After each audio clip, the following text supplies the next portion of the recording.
زه هغه ورور سره ناست یم کوم چې په ټیک ټاک کې جنرال مبین لایف په ما باندې دعوه کړې وه چې د ما 10,000 پاونډ ورکړي. په فیسبوک کې هغه 10,000 خلکو کړي وو. زما اکثره پوسټ کول چې ته ورکړي دي د رمضان کې ټول کړي وو تقریبا 2 کاله مخکې، اوس ورک دی تماس نیسي. اصغر صاحب ته نازه د اعدام مکمله بنیاده ده، ځکه موږ هیڅکله افغان برټش فاونډیشن یو ځای دا پروګرام مخکې نه وړی، بلکې زموږ پروګرام په نومبر کې شو. افغان برټش فاونډیشن په اپریل کې زموږ پروګرام شو. افغان برټش فاونډیشن په نومبر کې اخري رجسټریشن شروع. نن چې زه راغلم دوی سره کېناستلم، ما ورته یو انتخاب دا دی چې تاسو بېرته خپل دا غلطي ومنئ، او یا دویم دا چې موږ لیګلي مخکې لاړ شو، بیا به کورټ فیصله کوي چې چاته ډیفیمیشن کیس وبخي. اصغر صاحب دا خپل خبرې وکړي انشاءالله. تک صاحب هم کولې هغه ته ډېره مننه جناب نوروز صاحب کور ودان چې تاسو راغلئ او دا موضوع باندې بحث وکړو. تشکر کوم، مننه کوم.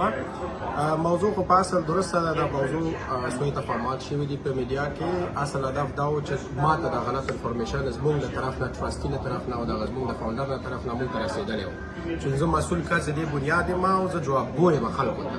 تاسو خلکو ته جوابګو یې زه یم.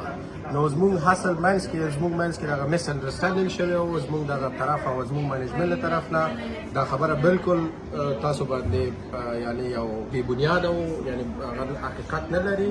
او زه په میډیا کې ټول دوستانو عزیزانو او څوک چې فالووران دي تاسو او نور افغانان نه زه بخښنه غواړم. او دا زموږ فاونډر جناب اوتاک صاحب له طرف نه او زموږ د ټیم له طرف نه ټول دوستانو عزیزانو نه بخښنه غواړو چې دا مسله میډیا ته راوتلې. زه غواړم په دې پوه شم ورور چې بالکل دا بهتر و چې خپل نو بس تماس نیولې د نه مخکې چې خبرې وکوئ، لیکن ریکارډ دپاره من دا پروګرام سره کوم پروګرام سره یو ځای نه ده کړی. موږ ته چا $10,000 نه دي راکړي یا پاونډ چې مساجد جوړ کړو، بلکې دا شخصي تقاضا شوې چې څوک پېژني مسجد جوړ کړو. لیکن موږ پروسیجر لرو چې هغه مطابق مسجد جوړولی شو، لیکن داسې کوم شی نه شوی. بدام زوله مش طبعا خلاص انتشار ما لو خلي لا انتشار راغلی داخل ماشا نظامی کس ته داسې نه چې کوم یو تاکسي ماشا غټ بزنسمن دی په لندن کې مشهور سیارات او خلک به پیژني.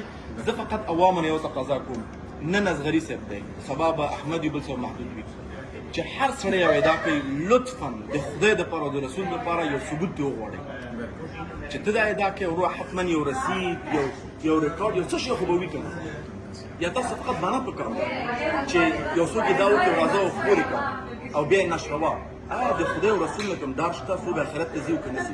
دویم دا دی دا اته کاله زه چې افغانستان کې لګیا یم، دومره ما کوم کار نه کړی چې یو فیصد یو سړی فکر کې دا امکان لري چې اصغري صاحب دا خبره په دروغ باندې وایي.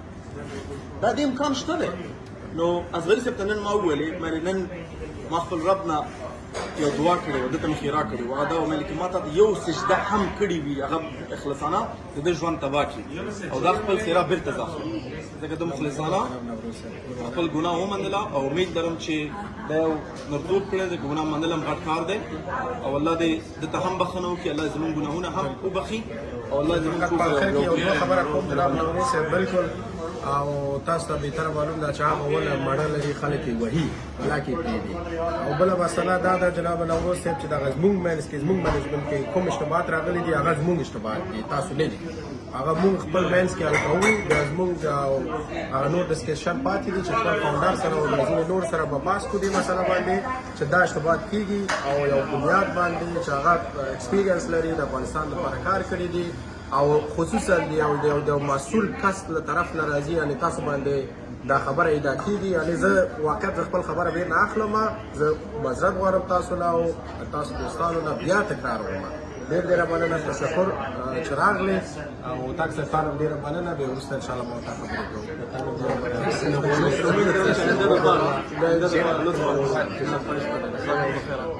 آینده دپاره احتیاط کوئ، ځکه چې زما ژوند کې والله کې 1% فرق راشي، لیکن دا د یتیم او کونډې ژوند کې فرق راولي. امید لرم دا چې ثبات بیا او بیا هم تاسو ته تشکر، تاسو الله د خیر کارونه کوو. ډېره مننه.